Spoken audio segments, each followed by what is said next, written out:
हमारा पहला प्रश्न है, साहित्य अकादमी पुरस्कार 2025 के विजेताओं और उनकी भाषा का सही मिलान करें, है ना।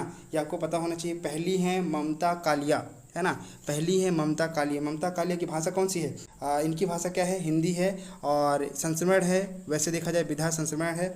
और इनके रचना का क्या नाम है? जीते जी इलाहाबाद, है ना। तो ये आपको पता होना चाहिए, जीते जी इलाहाबाद।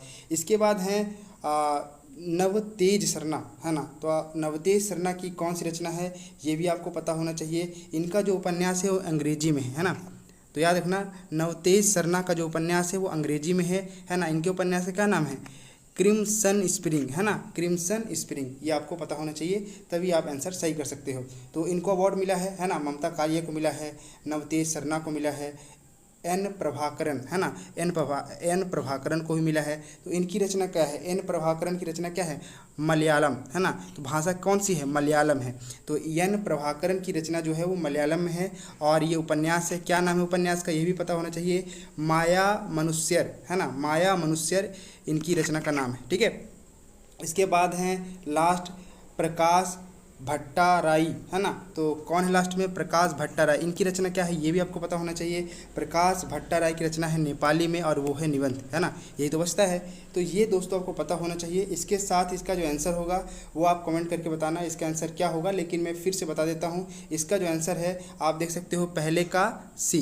तो पहले का सी यहाँ पर है, यहाँ पर है, तो मतलब ये दोनों कट गए, ठीक है। इसके बाद दूसरे का ए, दूसरे का ये यहाँ पर है, तो ये पहला हमारा आंसर हो जाता है। तीसरे का बी, तो तीसरे का बी भी यहाँ पर है। और चौथे का डी, तो चौथे का डी है। तो मतलब पहला ही हमारा आंसर होगा। अगला प्रश्न देख लेते हैं। अगला प्रश्न है, 24वीं नेशनल पैरा एथलेटिक्स चैंपियनशिप 2026 का आयोजन कहाँ किया गया, है ना। ये भी आपको पता होना चाहिए। यहाँ से प्रश्न बनते हैं और बीपीएससी लगातार ऐसे प्रश्न पूछती है। तो बताइए, मैं विकल्प पढ़ देता हूँ। भुवनेश्वर पहला है, दूसरा है नई दिल्ली, तीसरा है हैदराबाद, चौथा है राजगीर और पांचवा है प्रयास नहीं किया गया। तो ये आपको पता होना चाहिए दोस्तों। आप बताओ इसका आंसर क्या होगा? इसका आंसर है दोस्तों भुवनेश्वर, है ना। क्या है? भुवनेश्वर, ठीक है।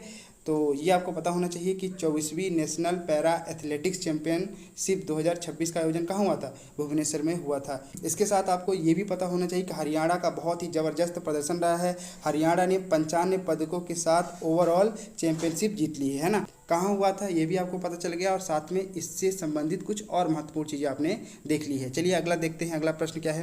भारत और किस देश के बीच डस्टलिक 2026 नामक संयुक्त सैन्य अभ्यास आयोजित किया गया, जिसमें पहली बार एआई आधारित कामकेज ड्रोन का उपयोग किया गया।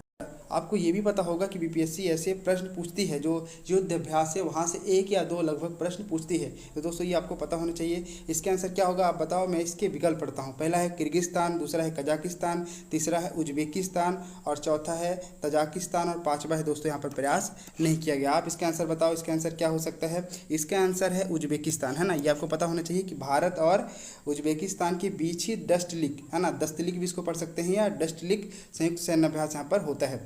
तो इसके साथ अगला प्रश्न देख लेते हैं। अगला प्रश्न क्या है? हाल ही में दुनिया के पहले अस्थाई परमाणु कचरा भंडार के रूप में कहाँ विकसित किया गया, है ना। तो ये पूछ रहा है कि परमाणु कचरा भंडार अस्थायी रूप से कहाँ विकसित किया गया है। तो ये आपको पता होना चाहिए। मैं विकल्प पढ़ता हूँ, आप इसका आंसर बताना। पहला है रूस के साइबेरिया क्षेत्र में, दूसरा है नॉर्वे के आर्कटिक क्षेत्र में, तीसरा है फिनलैंड द्वीप पर और चौथा है जापान के फुकुशिमा तट पर और पांचवा है प्रयास नहीं किया गया। आप इसका आंसर बताओ। इसका जो आंसर है वो है सी, है ना। इसका आंसर है सी, फिनलैंड के ओलिक्लू ओटो द्वीप पर, है ना। तो ये इसका आंसर है, ये आपको पता होना चाहिए। इसके साथ अगला प्रश्न देख लेते हैं। अगला प्रश्न क्या है? अगला प्रश्न है, केंद्रीय बजट 2026-27 में रक्षा क्षेत्र के लिए अब तक का सर्वाधिक बजटीय आवंटन किया गया, यह राशि कितनी है ना। तो ये पूछा है कि केंद्रीय बजट जो 25-26 में रक्षा क्षेत्र के लिए कितना बजट एलोकेट किया है, ये आपको पता होना चाहिए। मैं विकल्प पढ़ता हूँ, आप इसका आंसर बताना। पहला है 5.25 लाख करोड़, है ना। दूसरा है 6.50 लाख करोड़, तीसरा है 7.85 लाख करोड़ और चौथा है 9.12 लाख करोड़, है ना। और पांचवा है दोस्तों प्रयास नहीं किया गया। तो आपको ये आंसर पता होगा, टू द पॉइंट आपको ये आंसर पता होगा, है ना। ये है 7.85 लाख करोड़। इसके साथ अगला देख लेते हैं। अगला है केंद्रीय बजट 2026-27 में घरेलू चिप निर्माण और सेमीकंडक्टर उपकरण पारिस्थितिकी तंत्र को मजबूत करने के लिए शुरू किए गए भारत सेमीकंडक्टर 2.0 ISM 2.0 के तहत कितनी धनराशि का आवंटन किया गया है। तो इसका विकल्प देख लेते हैं क्या है। विकल्प पहला है 10,000 करोड़, दूसरा है 20,000 करोड़, और तीसरा है 40,000 करोड़, और चौथा है 50,000 करोड़, और पांचवा है प्रयास नहीं किया गया। आप इसका आंसर बताओ, इसका आंसर क्या हो सकता है। इसका आंसर है 40,000 करोड़। आपको टू द पॉइंट पता होना चाहिए, है ना। भारत बहुत ज़्यादा प्रयास कर रहा है सेमीकंडक्टर मिशन चिप इंडस्ट्री में, है ना, ताकि हमारी जो आत्मनिर्भरता है वो बढ़ सके और दूसरे देश पर हम इतना निर्भर हैं, ताइवान जैसे देशों पर, चाइना जैसे देशों पर हम निर्भर हैं इसके लिए, तो इससे हम बच सकें। इसके साथ अगला प्रश्न देख लेते हैं। अगला प्रश्न क्या है।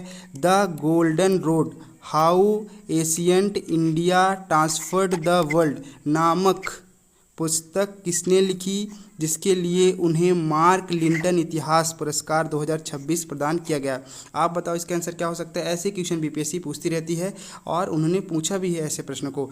पहला है प्रोफेसर कावेह मदनी, दूसरे हैं विलियम डेल रिम्पल, और तीसरे हैं जावेद अशरफ, और चौथे हैं राजकुमार मुखोपाध्याय, और पांचवा है दोस्तों प्रयास नहीं किया गया। आप इसका आंसर बताओ।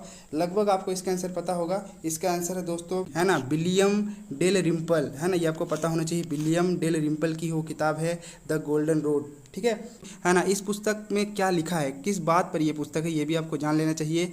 इस पुस्तक में है कैसे प्राचीन भारत के विचारों, संस्कृत और गणित ने पूरी दुनिया को प्रभावित किया।